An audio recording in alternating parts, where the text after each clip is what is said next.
Good morning friends. आइए शुरू करते हैं कंट्रोल सिस्टम पार्ट 5।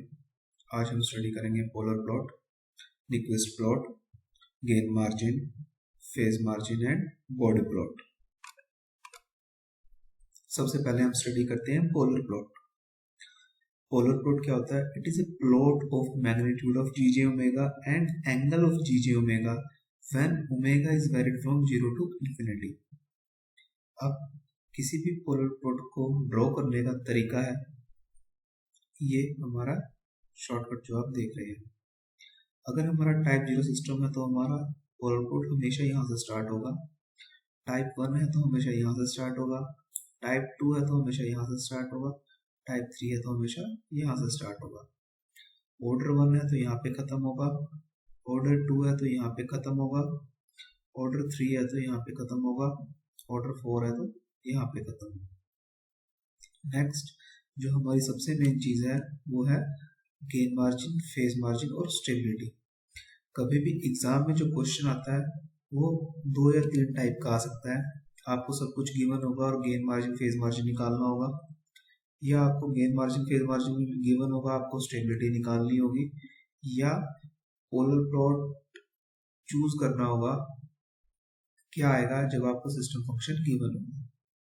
तो सबसे पहले हम शुरू करते हैं फेज मार्जिन निकालना। सपोज फेज मार्जिन हमें कैसे निकालना है कि आपका ये पोलर प्लॉट था जहाँ पे आपका पोलर प्लॉट इंटरसेक्ट होगा। सपोज यहाँ पे हम एक यूनिट सर्कल ड्रा करेंगे, ये यूनिट सर्कल है, यहाँ पे हमने ये ड्रा किया। आपका ये वाला पोलर प्लॉट था, जिस पॉइंट पे ये हमारा कट होगा उस पॉइंट पे हम ओरिजिन से एक लाइन बनाएंगे और हमारा हमेशा फेज मार्जिन ऐसे मेजर होगा इस डायरेक्शन में। अब इस एंगल को निकालने का तरीका क्या है? अब आप इधर से मूव करेंगे तो ये -5 डिग्री, या हम इसको ऐसे कह सकते हैं -5, तो यहाँ पे एंगल आ गया हमारा -180 डिग्री। तो हम कह सकते हैं -180 degree plus 5 is equal two phase margin, या आप ऐसे इसको निकाल सकते हैं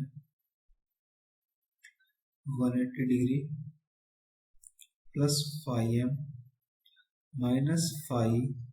अगर हम इसको इसी डायरेक्शन में लेते हैं तो +5 लेते हैं, अभी इस डायरेक्शन में तो हम इसको -5 ले रखते हैं, इज इक्वल टू 360 डिग्री। तो यहाँ से आपके फेज मार्जिन की कंडीशन आ जाएगी 180 डिग्री प्लस 5। गेन मार्जिन हमें कैसे निकालना है? जहाँ पे हमारा polar plot negative real axis को टच करेगा, ये हमारा मैग्नीट्यूड आ गया x, तो 1/x is equal to gain margin. Next phase margin की देख सकते हैं, आप बताया मैंने आपको 180 डिग्री प्लस 5। फेज मार्जिन की डेफिनेशन क्या है? Is that amount of additional phase lag at gain crossover frequency required to bring the system to the verge of instability. ये आपको मैं बताया कि जैसे जैसे हम सर्कल ड्रॉ करेंगे यूनिटी का, हमारा गेन मार्जिन और फेज मार्जिन निकाल सकते हैं। गेन मार्जिन आ गया 20 log 1/x। नेक्स्ट कुछ शॉर्टकट है, हो सकता है कि आपको ये भी गिवन हो। If plot does not intersect negative real axis, हो सकता है कि आपको क्वेश्चन में गिवन हो कोई भी प्लॉट, उसका ग्राफ दिया हो, अगर वो वाला प्लॉट हमारा नेगेटिव रियल एक्सिस को इंटरसेक्ट नहीं करता तो हमारा गेन मार्जिन इंफिनिटी है। ये शॉर्टकट है, इसको क्रैम कर लीजिए। If plot intersect the negative real axis between origin and -1 then the gain margin is greater than 0 dB. If plot intersects the negative real axis at -1 plus j0 then gm is equal to 1, that is 0 dB. If plot encloses the point -1 plus j0 then gm gain margin is less than 0, that is system is unstable. Here system is marginally stable. अब हम किसी भी point को enclose कब कहते हैं? जब हमारा कंटूर के राइट साइड के अंदर आता है। A point to be said to be closed if it lies to the right side of contour. Contour के ऊपर मतलब ग्राफ के ऊपर हमें एरो दिए होते हैं डायरेक्शन के, अगर उस डायरेक्शन के राइट साइड में आ रहा है हमारा तो हमारा वो पॉइंट एंक्लोज है, और अगर हमारा ये पॉइंट एंक्लोज होता है तो हमारा सिस्टम अनस्टेबल हो जाता है। हम एग्जाम्पल देखते हैं स्टेबल सिस्टम और अनस्टेबल सिस्टम की। ये हमारा पोलर प्लॉट है, ये हमारा -1 j0 है। ठीक है, सबसे पहले हम इसको ध्यान से देखते हैं कि ये स्टेबल सिस्टम है या हमारा अनस्टेबल सिस्टम है। तो हम सबसे पहले क्या करेंगे, यहाँ से जहाँ पे यूनिट सर्कल है इसको बना लिया हमने, यहाँ पे ये कट किया। अब मैंने आपको बताया गेन मार्जिन क्या होता था, ये जितना मैग्नीट्यूड है उसका 1/, सपोज ये केजी पॉइंट था तो ये हमारा गया गेन मार्जिन, ये पॉजिटिव है। नेक्स्ट फेज मार्जिन निकालने के लिए हमें कौन सा एंगल निकालना है, ये भी हमारा पॉजिटिव है।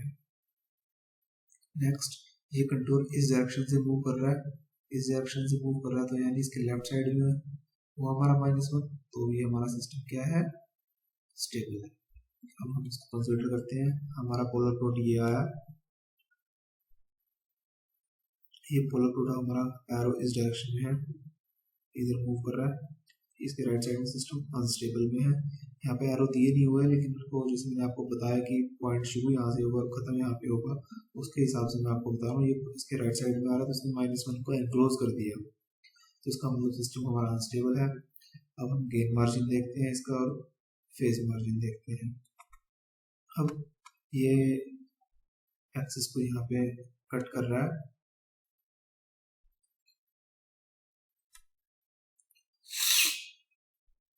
तो हमारा क्या है, नेगेटिव गेन मार्जिन आ गया।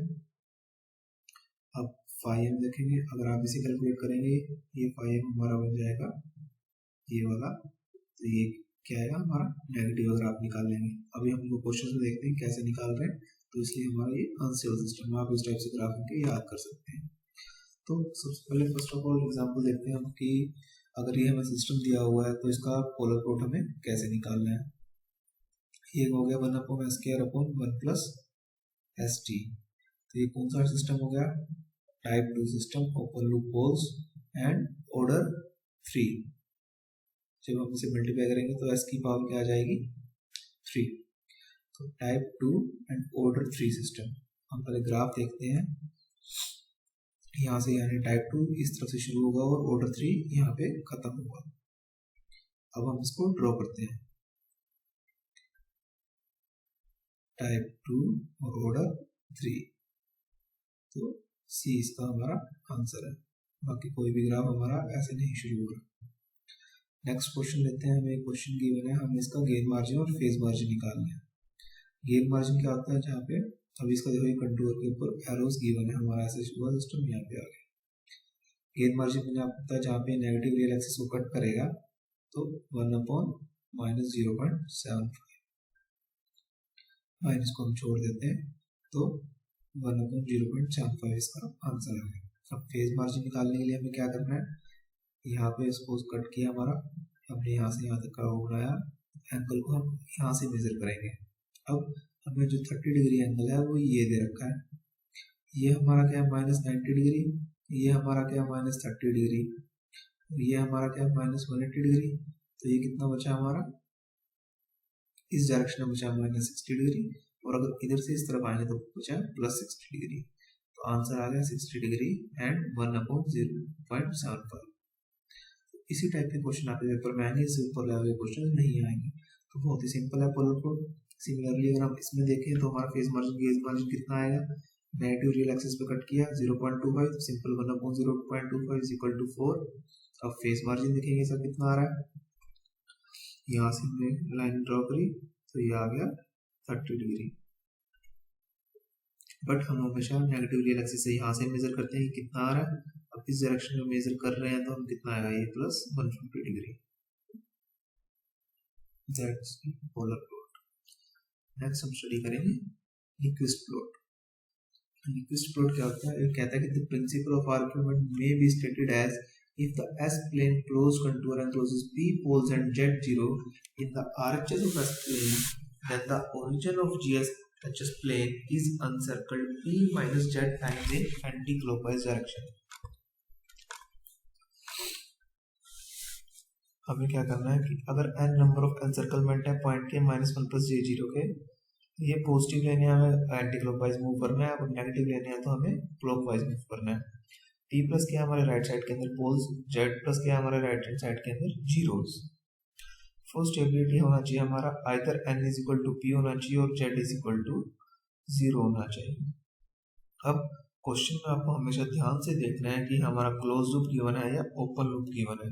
अगर हमारा क्लोज लूप गिवन है तो हमें जो पॉइंट कंसीडर करना है वो 0 0 ओरिजिन स्टडी करना है। अगर हमें ओपन लूप की स्टेबिलिटी निकालनी है तो हमें पॉइंट स्टडी करना है -1 + J0। और न्यूक्लिस्ट प्लॉट को ड्रॉ कैसे करते हैं? पोलर प्लॉट को ड्रॉ कीजिए, उसकी मिरर इमेज लीजिए और उसके बाद उसको एनसर्कलमेंट करना पड़ता है एक पर्टिकुलर डायरेक्शन के अंदर।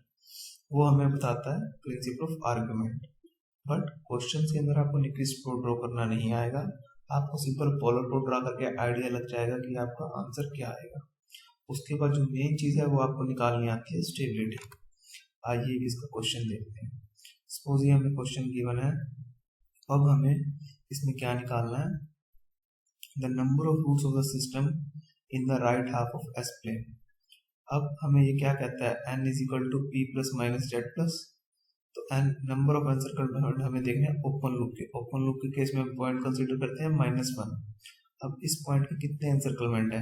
1 क्लॉकवाइज एंड 1 एंटी क्लॉकवाइज। तो नंबर ऑफ एनसर्कलमेंट कितने हो गए? 0। नंबर ऑफ पोल्स कितने हैं राइट हैंड साइड के अंदर? ये कह रहा है it has no pole in the right hand, तो p + 0 -z+। अब z+ हमें कैलकुलेट करना है तो क्या है? z+ 0। तो 0 इज द आंसर। तो अब n = हमारा p है और यहाँ पे हमारा कुछ नहीं, 0 z = 0 भी है, तो ये हमारा सिस्टम क्या हुआ? स्टेबल। तो ये न्यूक्लिस्ट क्राइटेरिया। नेक्स्ट आता है हमारा बॉडी प्लॉट। बॉडी प्लॉट को हम कैसे करेंगे? बॉडी प्लॉट के अंदर आपके जो क्वेश्चन आते हैं उसके अंदर आपको दिया होता है, या तो आपको सिस्टम दिया होगा और आप उसको बोर्ड प्लॉट फाइंड करना होगा, या बोर्ड प्लॉट दिया होगा तो आपको उसका सिस्टम ट्रांसफर फंक्शन बनाना है। तो इसको कैलकुलेट करने का क्या तरीका है? स्टार्टिंग कैसे करते हैं? सबसे पहले अगर आपका टाइप 0 सिस्टम गिवन है तो आपकी जो स्टार्टिंग होती है 20 log 10 k से होती है। अगर आपका टाइप 1 गिवन है तो आपकी स्टार्टिंग होती है ओमेगा = k से आप एक लाइन ड्रॉ करते हैं -20 dB की। अगर आपका टाइप 2 सिस्टम है तो आप लाइन ड्रॉ करते हैं ओमेगा √2 से। और उसके बाद आते हैं कॉर्नर फ्रिक्वेंसीज।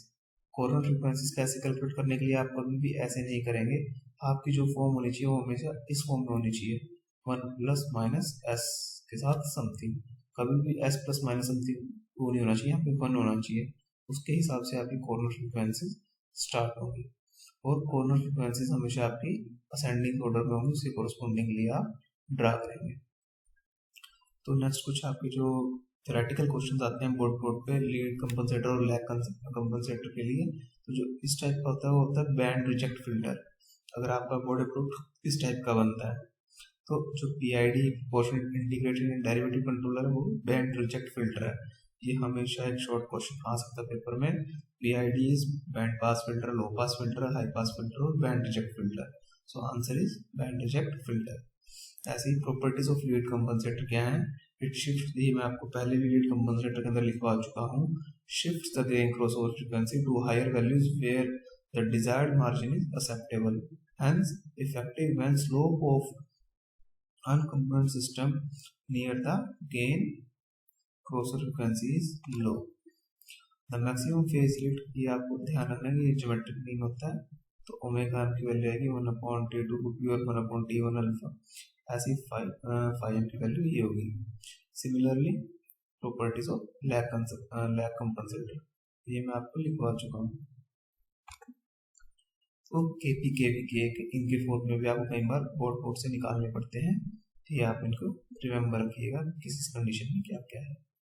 नेक्स्ट है फेज मार्जिन है, गेन मार्जिन कैसे निकालना है। हो सकता है आपको क्वेश्चन में ये गिवन हो, प्लॉट गिवन हो, आपको बताना हो कि फेज मार्जिन पॉजिटिव है या नेगेटिव, गेन मार्जिन पॉजिटिव है नेगेटिव, और उनके बेसिस पे आपको निकालनी हो स्टेबिलिटी।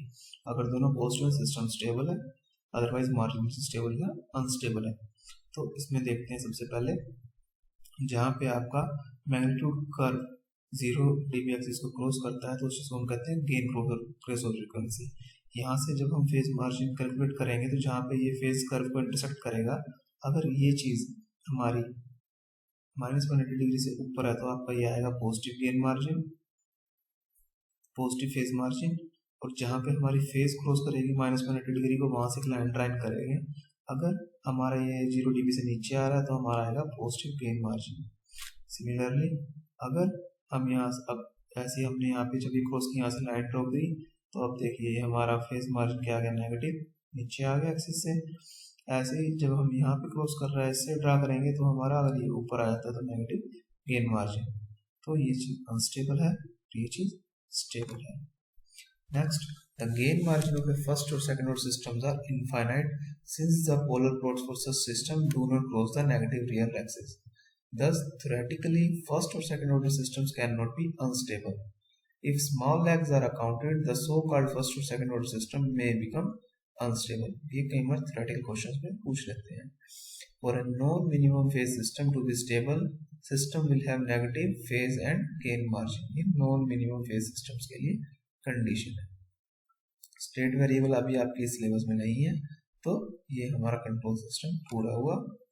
अभी क्वेश्चन देखते हैं बॉडी प्लॉट का। अब आपको ये क्वेश्चन गिवन है, इसके कोरस्पॉन्डिंगली आपको सिस्टम का फंक्शन बताना है। तो ये कहाँ से शुरू हो रहा है, 0 dB से शुरू हो रहा है, ये बिल्कुल स्लोप इसका क्या है 0, तो इसका मतलब ये टाइप हमारा 0 सिस्टम है। तो ओपन लूप पोल्स हमारे 0 है, तो किसी भी सिस्टम में लिखे तो चारों आंसर पॉसिबल है। नेक्स्ट हम क्या इसका के निकालेंगे। के की वैल्यू होती है 20 लोग, जहाँ से शुरू होता है 20 लोग, के इज इक्वल टू -20, तो यहाँ से के की वैल्यू आ गई 0.1, यहाँ पे था -1/1, तो के की वैल्यू आ गई 0.1। अब इसकी कॉर्नर फ्रीक्वेंसीज निकालनी है। हर कॉर्नर फ्रीक्वेंसीज पे हमारा क्या होता है, ये चेंज होते हैं। अब यहाँ पे चेंज हो रहा है हमारा स्लोप, यहाँ चेंज हो रहा है, यहाँ चेंज हो रहा है। कॉर्नर फ्रीक्वेंसीज आ गई 1/1, 1/10 एंड 1/100। तो अब इसमें देखें, अब यहाँ पे हमें 0 और पोल्स कैसे निकालने हैं। अगर हमारा स्लोप इंक्रीज हो रहा है 0 से +20, तो हमारी 0 है। कौन सी कौन फ्रीक्वेंसीज पे, 1 पे, तो 1/, हम इसको कर देंगे 0, 1/1 +1 आ गया, यानी ये हमारी आ गई 0। 10 पे हमारा क्या है, पोल, 100 पे हमारा पोल, तो हमारा ये सिस्टम फंक्शन आ गया। इसको सोल्व करेंगे तो हमारा आंसर आ जाएगा सी। ये हमारा कंट्रोल सिस्टम पूरा हुआ। Thank you. For more tips subscribe my channel experience flute. Thank you.